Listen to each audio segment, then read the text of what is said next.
I'll start with this because that's my first question, the first thing that I'm interested in. I've been following your music since I think 2010, 2009 as a saxophone player. And I've been listening to your albums and I've been loving them very Thank much.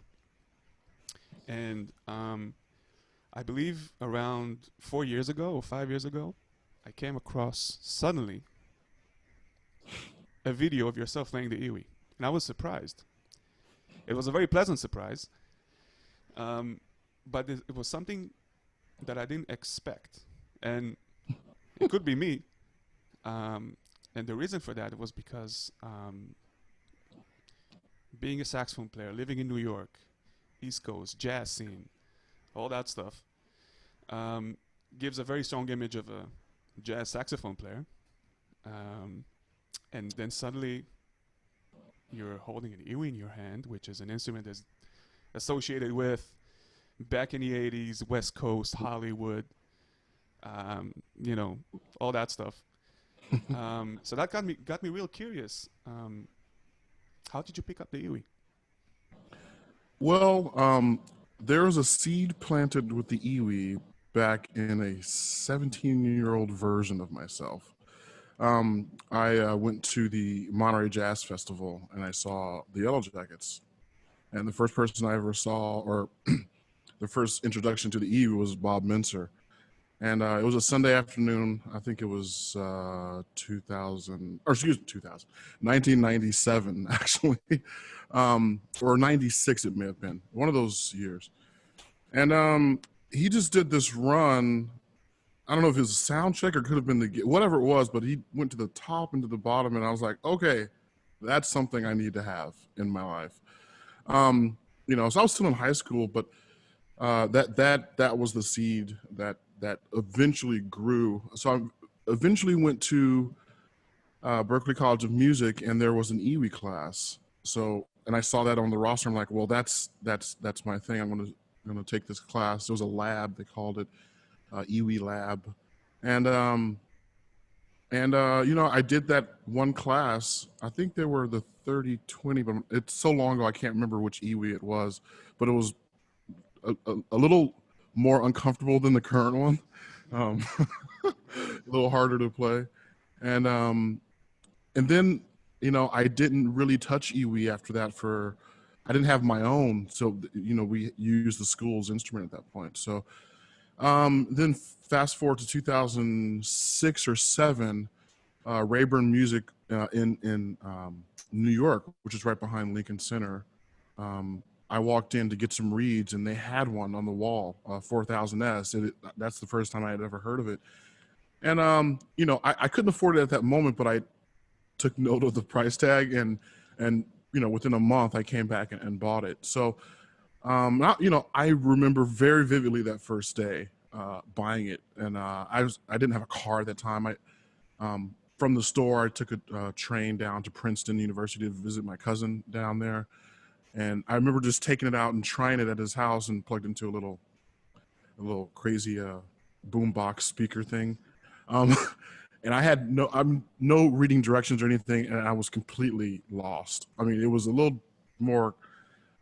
It had more to it than the one that I remembered from a few years before. Anyway, and that was it. I didn't feel comfortable even taking it out of the house for another 5 years after that. So it wasn't really until, I don't know, 2011 or 12 when I started to inch it out.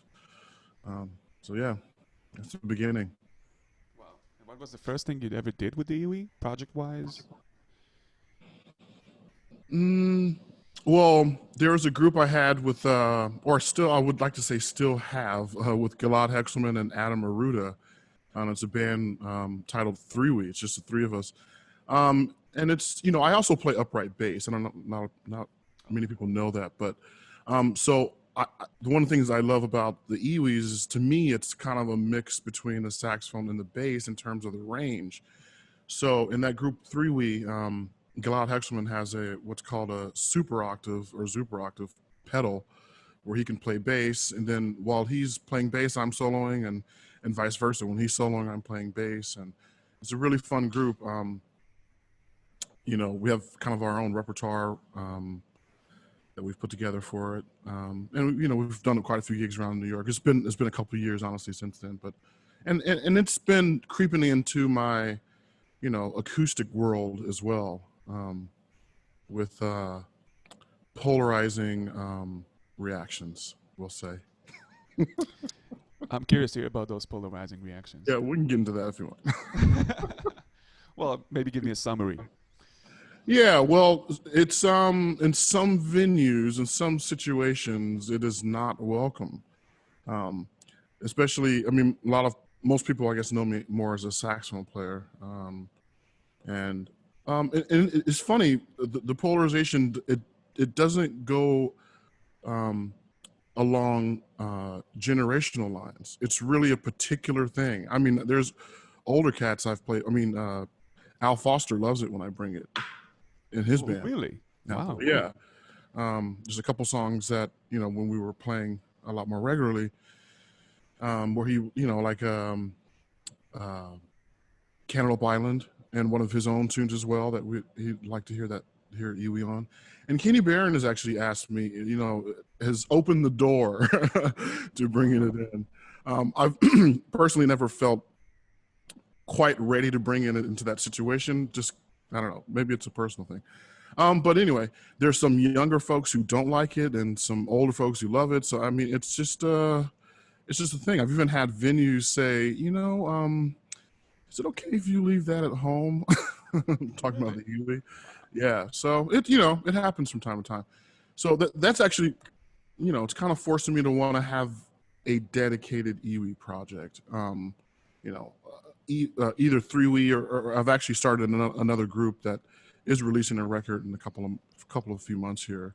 Oh, wow. It's Iwi dedicated. It's called Pluto Juice. That's the name of the group.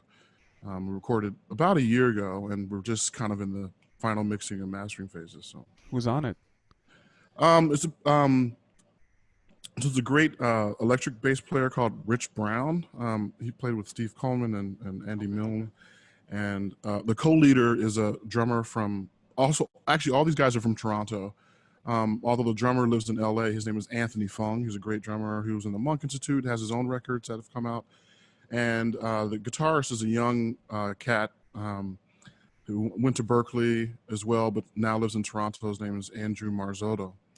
And the four of us, we had a just kind of throw together gig at a place called the Rex in Toronto. And very early, it was probably the 2nd or 3rd of January 2019. And then all of us really loved the gig. So we put together another gig in June that year. And then we said, you know what, we should put another gig together in October that year, did the gig and recorded. And now, you know, we're in the mixing phases and we're going to release this. So I'm really happy with it too. So it's just, yeah. Oh, wow, you got me super curious. Can't wait to hear it. Yeah, it's a really fun thing. When is it coming out? Hopefully by the end of the year. I'm actually putting out another completely different live record, actually, from the Village Vanguard that comes out in 2 or 3, 4 days from now. What day is it? Tuesday. Yeah, it comes out Friday. So. Wow. Okay. Yeah. Okay. Noted. Yeah. Let's talk about your work with Gilad. I came across one particular recording that I was blown away, and was very curious to ask some things about it. That's a tune called Soul Crushing from Further Chaos. Yeah. Because at first, when I heard it, what drew my attention was, am I listening to 2 guitar players or am I listening to something else? And, well, very fast I understood that I'm not listening to 2 guitar players, but I'm listening to an Iwi and a guitar player. But there was something about this combination that you guys made there that got my attention, and I loved it. You know, it was like, wow, what a great combination. Yeah. And you're using there a lot of effects, I assume. I'm not sure exactly what your sound source is. I can only predict that it's something like a VST audio unit sound coming through a computer, or maybe not. No. No. Actually, You see? Then I don't know. So I want to know. Well, let's just start off. I play the EWI 4000S. That's my main axe. I do have a 5000. I don't know if you can see it back there somewhere. No, but I have one too. So There it is. You can yeah. kind of see it behind the chair here. Anyway, I use that more as a MIDI controller sometimes. Anyway, the synth sounds on the 4000S, as most of us know, are really kind of the bomb, to use the modern lingo. And when I first started bringing it out, all I would do is go through a multi-effects pedal, a Digitech. At that point, it may have been the same one, the Digitech Element. It's like a $99 pedal that Digitech makes, and it has all these different, overdrives and distortions, but as well as delay and everything you might want is in there.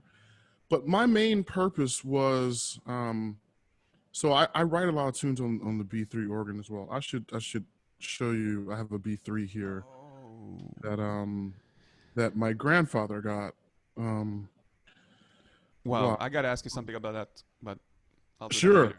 sure. And and I write tunes on the organ, and I'm always messing with the Leslie. I've got a Leslie behind here that it comes with, and I just love the movement of the organ, as well as all the textural combinations. So in a way, this is kind of also a mix between saxophone and organ, if you will. But I needed a pedal that could give me some kind of movement, not with necessarily my vibrato. I actually don't use hardly any vibrato on EWI. I rather have the movement come from either pedals or. So anyway, I think on Gilad's thing, I may have been using a slightly different Digitech multi-effects pedal, but that one ended up breaking on me. It was used, and whatever happened. But there's a particular Patchman sound, and I unfortunately don't know it's number 3. I've set it at number 3 on my axe, but I don't know the name of it. But it happens to be just that the timbre of it really works well with pedals. And overdrives specifically. I mean, I have a bunch of pedals. I don't know if you can see behind me here. Yeah, I saw them already. Yeah, I saw them. There's a few different overdrives that I love messing around with, but the one I use the most is probably just an OCD, which is a regular, a pretty well-known overdrive for guitar. So, and then I have the movement with the chord. So the multi-effects pedal has an expression pedal, which basically controls the speed of the chorus. And that's how I get some movement.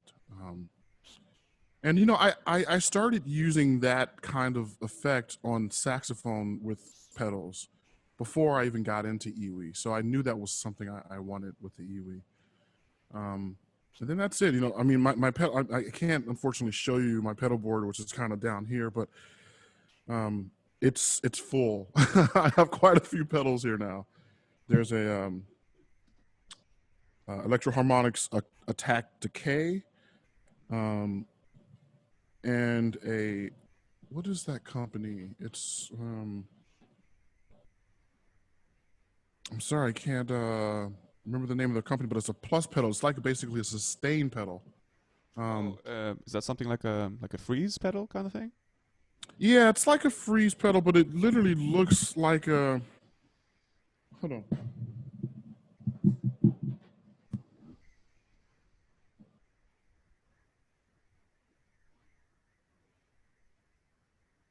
Oh yeah. Sorry. The name of the company is Game Changer Audio. I'm sorry, I just couldn't remember the name of the company.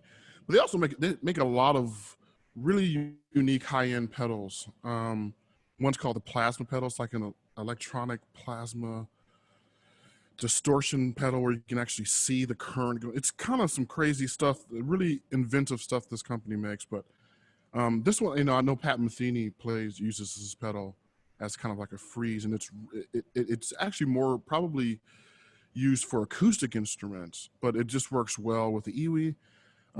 Again, that going into the Attack Decay, that going into OCD, and then I just got the Boss SY1. It's a synth pedal that I'm head over heels for that pedal. And then all of that goes into a line selector by Boss, which allows me to bring in all of my MIDI stuff, like my iOS sounds connected with what I said before. And then from there, it goes into that Digitech multi-effects pedal, where I can control all the chorus with that.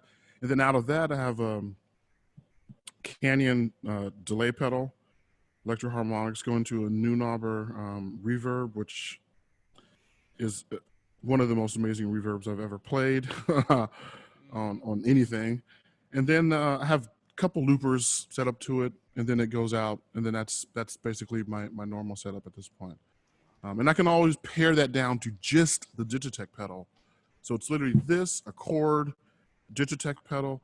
And the cool thing is about the Digitech pedal, it has an aux in. So if I wanted to bring in that iOS, those synths, either the Moog Model 15 or Model D, whatever, into my sound, I can literally just through the aux pedal go into that one Digitech multi-effects pedal.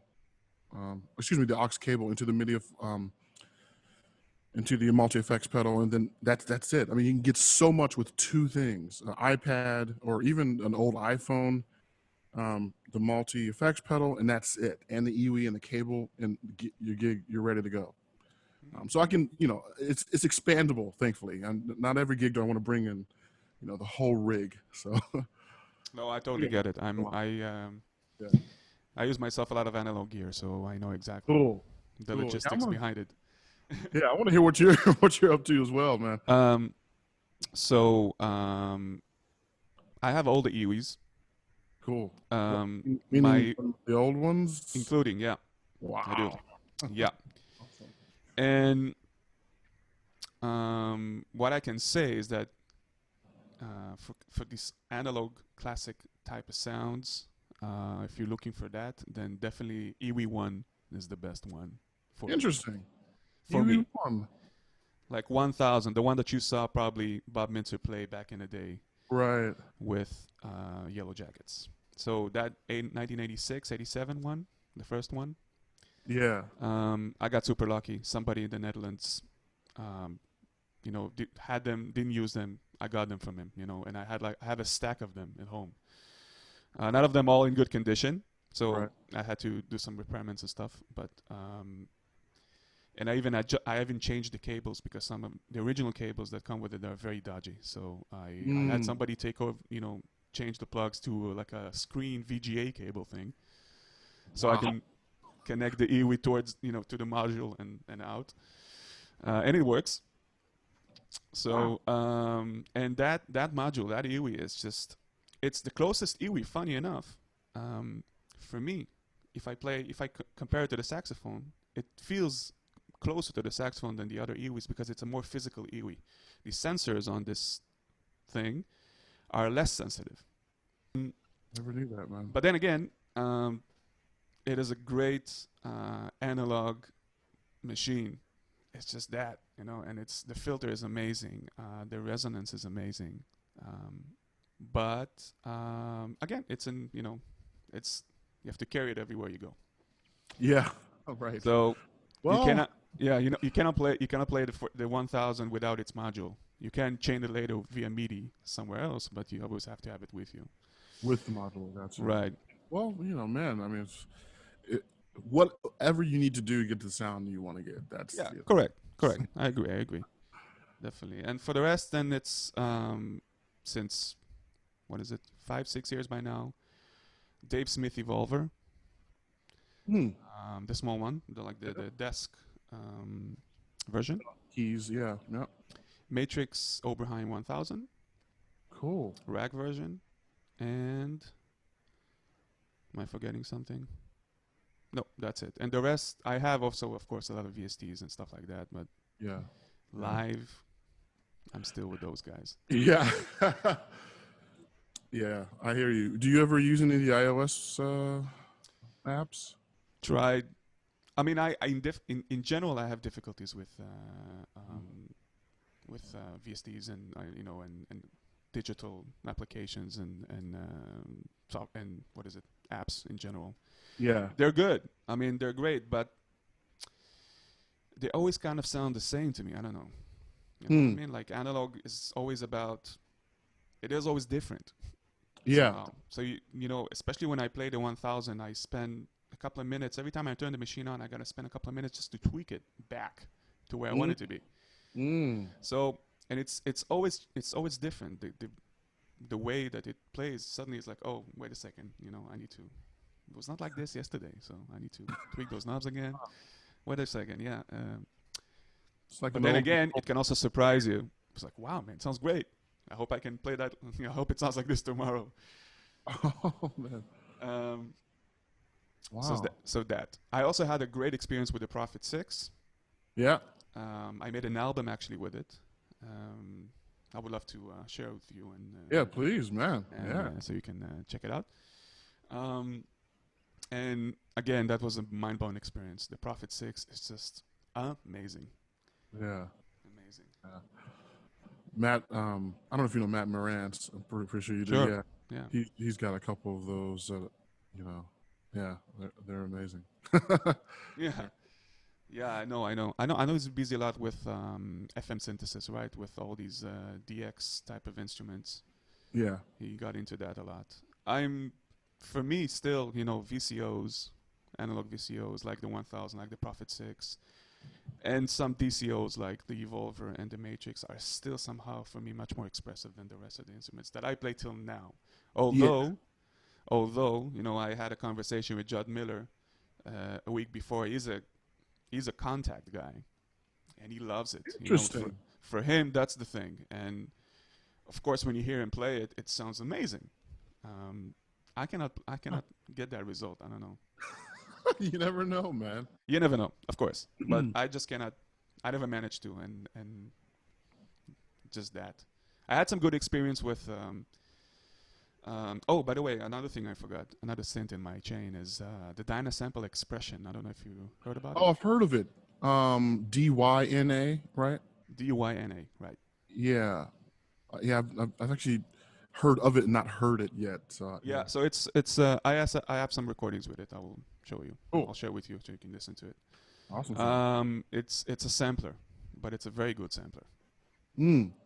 So in combination with other synths, you can have a very nice expressive touch, I think, like a sort of a hybrid sound of some sort of acoustical instrument and analog sounds. Yeah. And it's great, and it's, you know, it's liable, so it works great, and I love it. And one VST which I still have good times with and enjoying very much is Respiro from IMAX Plus. It's a sampler it's actually not a sampler. It's based on the same idea as Yamaha's VL70M. Forgot the term. Anyway. Not granular. No, it's how do you say? Physical modulating. There we go. It's not the sound, but the character. They're basically emulating the character of the sound. So the things which characterize a certain instrument, they kind of sampled, and they try to build something that sounds close to it. Let's say. Interesting. So Respiro. Man. Watch out there. Yeah, Respiro is a great VST that I use actually, because I'm doing also some production work, some theater stuff, and I got hired because of that sampler. You know, I came with all my gear and I say, that's cool, man, but let's play that.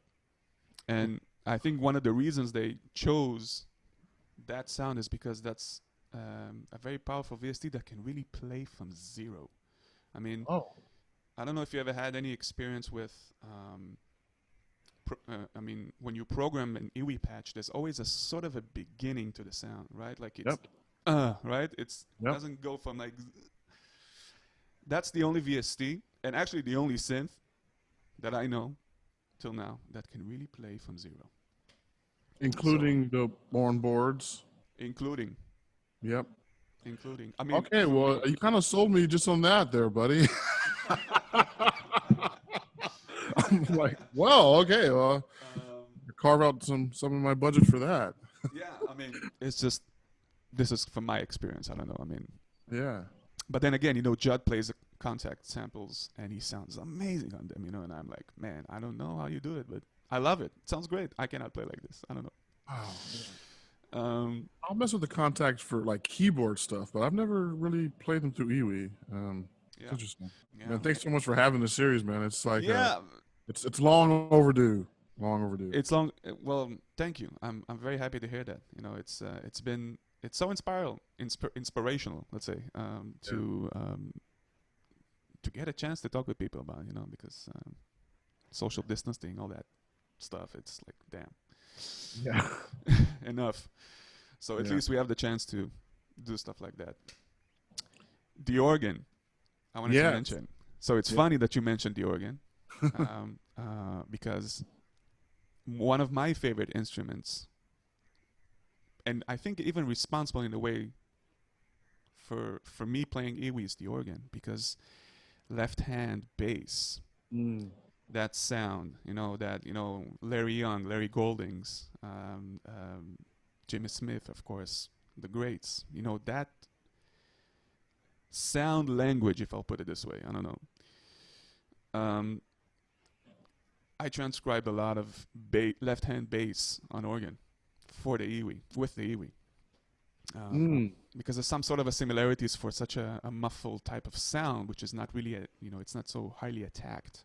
Totally. So it gives a lot of I learned standards, tunes, jazz tunes, listening to these guys play jazz standards, and I'm transcribing their left hand. Interesting. So that, and of course, I'm a big lover of organ. I come from a musical family. Both of my parents are keyboardists. My father is an organ player. So for me, this thing was always an inspiration in general.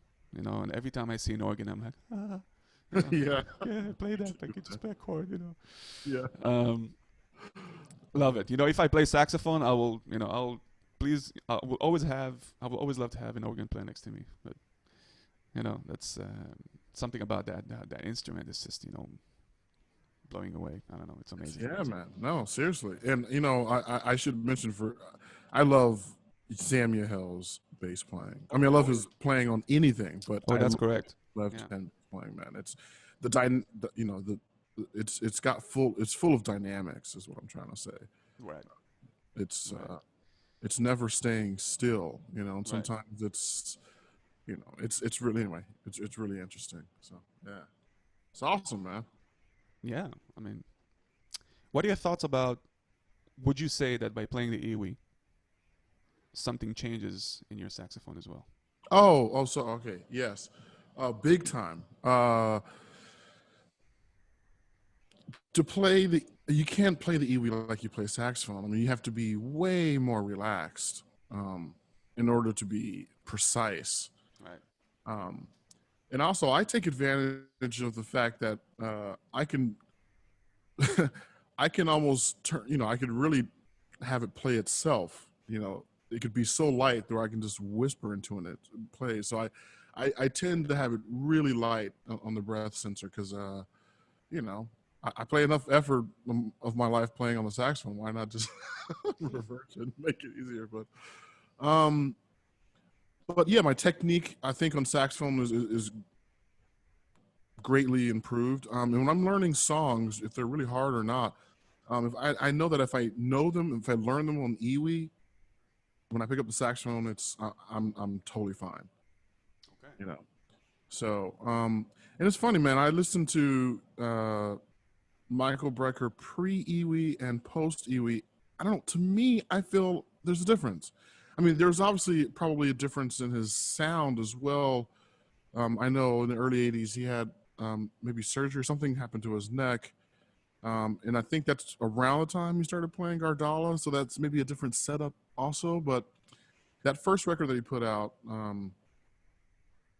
sounds a bit different than all of the records that came before that. As a sideman, three quartets or 8081, any of those records, there's a split there, and I think, and I don't know if there's a coincidence. I don't think there's a causation, maybe with correlation here, but who knows? I don't know. Any particular example that comes into mind? Well, like I said, that first record that Brecker came out with just felt a bit cleaner. Although, I don't have a preference either way. I love him in 1972 as well as 2002 or Right. 2006 or whatever. But it's interesting to hear someone's playing develop. And I think, I'm guessing he picked up the EWI in the early 80s, around 82, 83-ish. I'm not sure. But I feel that just the flawlessness of his tenor playing on that first self-titled record was that was a new on a technical level. I mean, music is not technical, but on a technical level, it was like a new plateau. It was still the same Brecker with all the creativity and rhythm as usual, but yeah, I think this is a technique cleaner. I don't know how. There's probably better ways to say that, but you know what I'm saying. Totally. By the way, you saw on YouTube those bootlegs from the studio, from Robbie Kilgore's channel? No, I yeah. just watched your interview with Rob, or about half of it, and there's a unreleased track I was just hearing about that I never heard about. So and, if you go to Robbie's channel, yeah, because he was present in the studio when they were doing that record, man, and there are two videos. One is from Original Rays, wow, track called Original Rays, and then an unreleased track that was never got to the record. ah, interesting. So you can hear there the things that didn't make it in the record. So Well, I'm gonna be all over that, my friend. oh yeah, for sure. I've been, man. I watched it, many times. It's almost one of those things I want to kind of save for a perfect moment. Prepare, because that record is so influential. I mean, it's just. I know. I remember where I was when I first heard it. I remember where I was when I heard it the seventh time. I mean, it's just one of those records that are just highly influential. So absolutely. Yeah. Yeah, the live record has 2 tracks on EWI. The EWI was allowed into the Village Vanguard, to believe it or not. Was it? It was. And how did people react? I think it's interesting. Musicians are more mixed about it than the general public, I find. The general public is just all over it, man. I say general public, I mean people who listen to music and aren't musicians. Right. Even people who don't even really know jazz, they super love it. But I remember playing a show in Eureka, California. This is a small little town on the north coast of California. And there was a lady, had to have been maybe in her late 70s and 80s, pretty up there in age, and she just fell head over heels for this act, for EWI, and you wouldn't think that particular, but yeah, it's that's something I can also relate to. One of the things that I've been doing actually since about 80 years is I'm teaching an EWI class in the Conservatory of Amsterdam. Oh, really? Yeah. Awesome. So I give it as a skills class, basically like a secondary subject for master students. Yeah.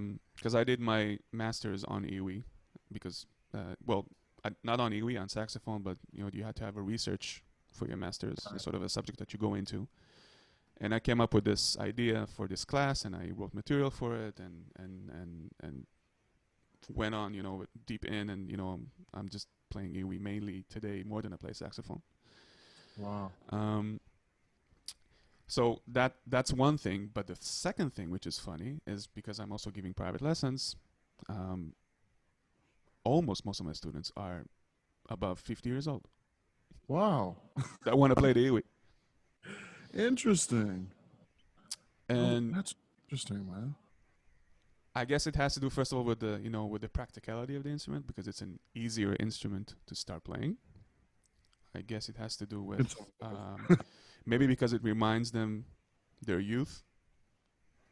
Because they were growing up listening to music from the 70s and 80s, so obviously it's a lot of synthesized electronical music. But they're loving it, and of course, the instrument, you can plug your headphones, you can practice it at home, you can play it at night, you can play it in the morning, you can play whatever you want. For them, it's how should I say this? You know, it's a way in to start Yeah. playing wind instruments Yeah. without you know, the usual frustrations of playing a physical instrument. Yeah, playing saxophone, man. Jeez, like, why are you practicing right now? It's 7 p.m. You know, whatever. It's like, man, my whole life, and yeah, you're right, man. The iwi is a real, you know, it's totally accessible to you know. I have a friend, Charles Altura. I don't know if you know Charles is a great guitar player. Um, just burning player. When we were in high school, I mean, he would literally just walk around. I literally probably never saw him in senior year without a guitar, whether we're walking to the bus or just practicing. And I just felt so jealous. I wasn't able to partake in that, you know, constant, just, you know, ODing on, on playing music and creating, you know, and he's one of the best guitar players like on the planet. And, you know, he's just at one with the instrument. You know, there's that freedom. That was the word I was looking for before. The freedom to really kind of play whenever you want. You know, I mean, 4 o'clock at night. Sometimes I'm like, oh, okay, I should probably go to bed. Neighbors have no clue. You know what I'm saying? So, yeah, man, it's Amazing.